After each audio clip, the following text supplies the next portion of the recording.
दोस्तों आज हम बात करेंगे दुनिया के सबसे कीमती, सबसे पाक और बेइंतहा खूबसूरत कपड़े यानी गिलाफे काबा की, कि जिसको सिर्फ छूने के लिए मुसलमान तड़प उठता है, जिसका दीदार हर मुसलमान के दिल को सुकून देता है। तो जरा दिल को थाम कर बैठ जाइए। आज गिलाफे काबा के टॉप 20 मोस्ट अमेजिंग फैक्ट जानेंगे, जिनको आपने पहले कभी नहीं सुना होगा। दोस्तों काबा दुनिया के पहले इंसान यानी हजरत आदम अलैहिस्सलाम के वक्त से है। मगर क्या आपको पता है, गिलाफे काबा उस वक्त से नहीं था, बल्कि हजरत मोहम्मद सल्लल्लाहु अलैहि वसल्लम के दौर से सिर्फ 1000 साल पहले ही काबा पर गिलाफ चढ़ाने का रिवाज बना था। यमन का एक बादशाह था तुबा अल अमेरी, और जब वो मक्का आया तब उसने सबसे पहले काबा पर गिलाफ चढ़ाया। फिर कई सालों बाद काबा पर गिलाफ चढ़ाने की जिम्मेदारी मक्का के कुरैश खानदान के पास आई। फतेह मक्का के बाद एक बार एक औरत काबा पर बहूर कर रही थी। ये बहूर करना क्या होता है? ये वीडियो में जो आप आदमी देख रहे हैं, जिसके हाथ में बर्तन से धुआं कर रहा है, इसे बहूर करना कहते हैं। इससे हवा में खुशबू फैलती है। तो वो औरत जब बहूर कर रही थी तो अचानक अंगारों की लपट गिलाफे काबा पर लग जाती है और गिलाफे काबा जल जाता है। इसके बाद पहली मर्तबा हजरत मोहम्मद सल्लल्लाहु अलैहि वसल्लम ने अपनी तरफ से काबा पर गिलाफ चढ़ाया था, जो सफेद रंग का था। उमर फारूक रज़ियल्लाहु ताला अन्हु के दौरे खिलाफत में गिलाफे काबा 1000 साल तक मिस्र से बनकर आता था। मिस्र के हाजी इसे अपने साथ लेकर आते थे। फिर 1927 में सऊदी के किंग अब्दुल अजीज ने यह हुक्म जारी किया कि अब से गिलाफे काबा मक्का में ही बना करेगा। तब से लेकर आज तक हर साल गिलाफे काबा मक्का के किंग अब्दुल अजीज फैक्ट्री में ही तैयार किया जाता है। दोस्तों अब जो आप गिलाफे काबा के फैक्ट सुनेंगे, यकीन मानिए आप हैरान रह जाएंगे। काबा के इस काले कपड़े को किस्वा कहते हैं। किस्वा कोई एक सिंगल कपड़ा नहीं होता, बल्कि 47 अलग अलग टुकड़ों से जुड़ा होता है।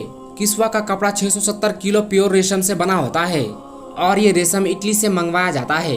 गिलाफे काबा में रेशम का इस्तेमाल सबसे पहले मुआविया रज़ियल्लाहु ताला अन्हु के दौर में किया गया था। इस पर कुरान की आयतें अल्लाह के पाक नाम, दुआएं और किस्वा बनवाने वाले बादशाहों और मुअज्जिज लोगों के नाम लिखे होते हैं।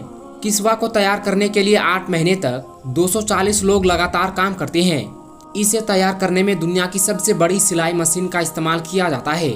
दोस्तों आपने कभी सोचा है कि गिलाफे काबा हमेशा काले रंग का ही क्यों होता है? दरअसल 12वीं सदी तक गिलाफे काबा अलग अलग रंग का हुआ करता था, जैसे सफेद, नीला और हरा।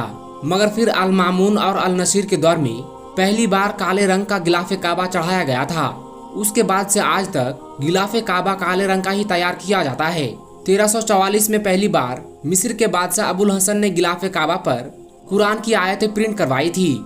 आज गिलाफे काबा दुनिया का सबसे कीमती कपड़ा माना जाता है, जिस पर 120 किलो प्योर सोने और 100 किलो प्योर चांदी से कुरान की आयतें हाथों से चढ़ाई जाती है। इसे बनाने में तकरीबन हर साल 45 लाख डॉलर का खर्च आता है। गिलाफे काबा एक सिंगल कपड़ा नहीं होता, बल्कि 47 छोटे छोटे टुकड़ों के काबे की चारों दीवारों के लिए 4 कपड़े तैयार किए जाते हैं, जबकि एक कपड़ा काबे के दरवाजे पर लगाया जाता है, जिसे बुरका यानी या सितारा कहते हैं। गिलाफे काबा को हर साल जिलहिज्जा की 9 तारीख को फजर के वक्त बदल दिया जाता है। मगर आपने कभी गौर किया है कि अगर हर साल गिलाफे काबा चेंज कर दिया जाता है तो फिर पुराने गिलाफे काबा का क्या किया जाता है? दरअसल पुराने किस्वा को दूसरे देशों के हुक्मरानों, मुअज्जिज लोगों और बाकी कई दीगर लोगों में हदिया के तौर पर टुकड़े करके बांट दिया जाता है। ये रिवाज हजरत उमर रज़ियल्लाहु ताला अन्हु ने शुरू किया था। वो भी इसी तरह पुराने गिलाफे काबा को टुकड़ों में काटकर लोगों में बांट दिया करते थे। आपको पता है पहले के जमाने में गिलाफे काबा के लिए अलग अलग देशों से कपड़े आया करते थे, जिनमें हमारा प्यारा भारत भी शामिल है। हज के वक्त हरम में बहुत भीड़ हो जाती है। मुसलमान गिलाफे काबा को छूने या चूमने की कोशिश करने लगता है, जिनमें कई बार मुसलमान जज्बात में आकर गिलाफे काबा को फाड़कर या उसके धागे निकालकर अपने पास रख लेता है। इसी वजह से हज के वक्त गिलाफे काबा को थोड़ा ऊपर कर दिया जाता है और इस तरह काबा की खूबसूरत दीवारें आंखों के सामने होती है। पूरा किस्वा लगभग 658 वर्ग किलोमीटर लंबा होता है, 19 फीट ऊंचा और 11 फीट चौड़ा होता है। तो दोस्तों ये थी गिलाफे काबा की पूरी कहानी। ये वीडियो आपको कैसी लगी कमेंट बॉक्स में जरूर बताना। वीडियो अगर आपको पसंद आई हो तो आप इसे लाइक करें और अपने दोस्तों में जरूर शेयर करें। और इसी तरह की इन्फॉर्मेटिव वीडियोस देखने के लिए हमारे चैनल को सब्सक्राइब जरूर करें।